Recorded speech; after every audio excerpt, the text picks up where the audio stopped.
Hey everyone, it's Chris here from Elemental Cartomancy. We're doing something a wee bit different today. I'm trying to record a video using my computer and using OBS, so we're going to see how this works. Anyway, this is the next installment in my wee mini series. I love the spread the love. I'm going to be taking you through it's not mine, but the interview spread that I use.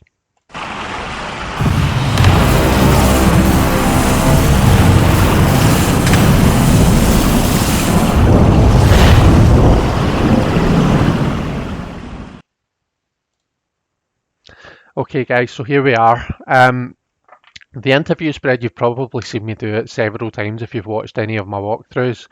It's a 6 card spread. It's one where I always forget what one of the positions is, but we're going to try and not do that today since that we're actually recording a video. So this is just a spread that I use on a new deck.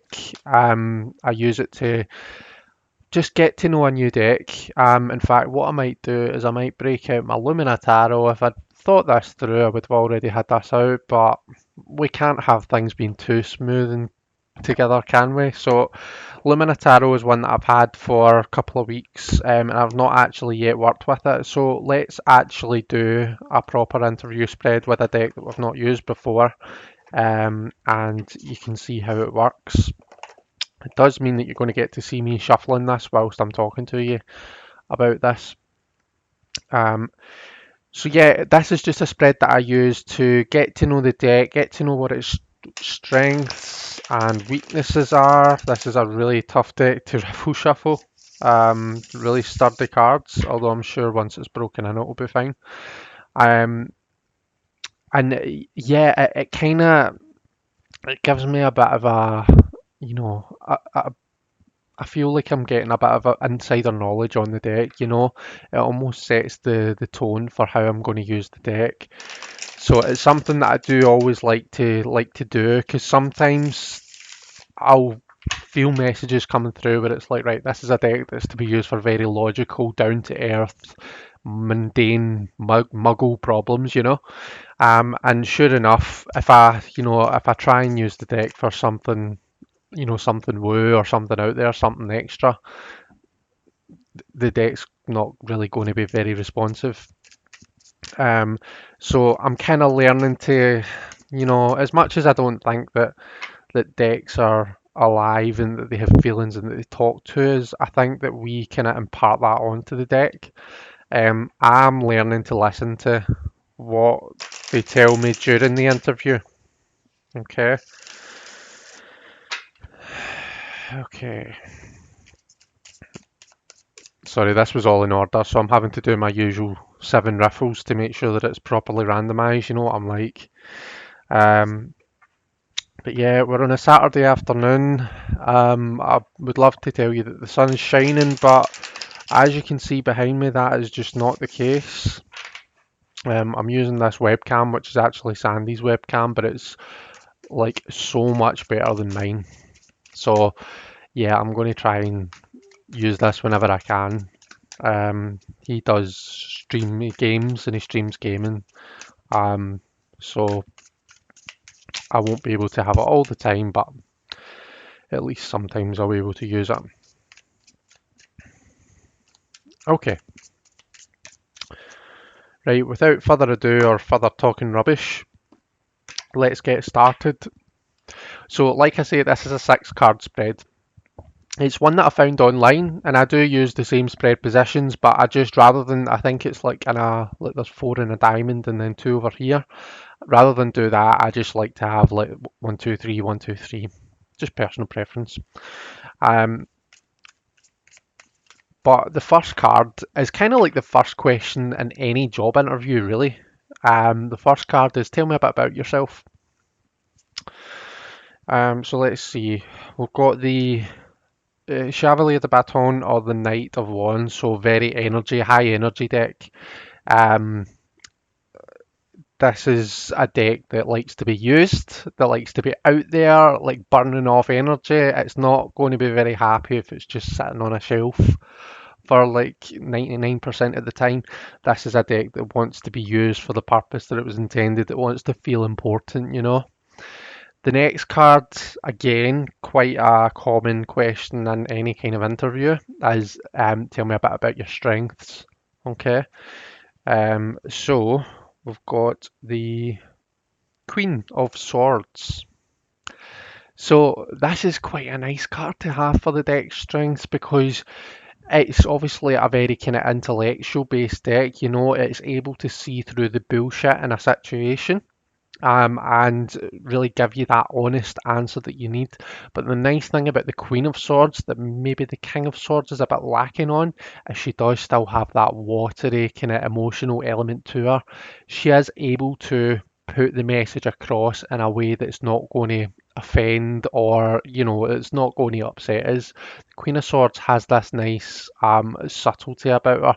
Don't get me wrong, if you need to be told something, the Queen of Swords is going to tell you. She's not going to spare your feelings and let your life go to shit. She's going to tell you what you need to hear. But she at least has that kind of watery element about her that it's kind of like that nice bedside manner. Limitations or weaknesses of the deck. We've got the King of Pentacles coming up here. Okay, so the King of Pentacles is like the business manager, it's like the in charge of the home. The King of Pentacles is like in charge of the overall stability usually of a situation. Keeping their eye on the bigger picture, making sure that we're talking Pentacles, so down to earth, everyday life stuff, the kind of muggle stuff. It's kind of keeping an eye on all of that and making sure that things are all ticking along. So maybe if I've got an issue with my job, with finances, and I'm looking for genuine ideas of how to sort these problems, maybe this isn't the deck to come to. Maybe I need to kind of try and use a different deck for that. The next question is the one that I always forget, but it is, what are you here to teach me? Okay, we're getting lots of court cards. We've got the King of Wands. King of Wands for me, very kind of dual aspect to him. Very that kind of almost like superhero dual aspect. The Bruce Wayne and Batman or the Clark Kent and Superman. Um, he has this fire, the fire associated with the wands to him, and that's full of energy. He wants to be up and about. He wants to get his hands dirty. If there's a job to be done, he wants to be doing it. If you want something doing right, you need to do it yourself. That's his motto. However, he's also a king. He also has this social responsibility for the whole kingdom. Not unlike the King of Pentacles, he needs to. He appreciates that he has a job where he needs to step back and see the bigger picture and make sure that the kind of management of the kingdom is still kind of, that the kingdom's still being managed effectively, essentially. So that it suggests to me that the deck is here to teach me to achieve that balance between when to act and when not to act. When to kind of step back and look at the bigger picture, which if I'm thinking about myself, it's maybe something that I do struggle with sometimes. I can become very myopic. I can really hone in on, the finer details of a situation and forget to kind of come back and look at the bigger picture sometimes. So that's maybe something that this deck is here to teach me.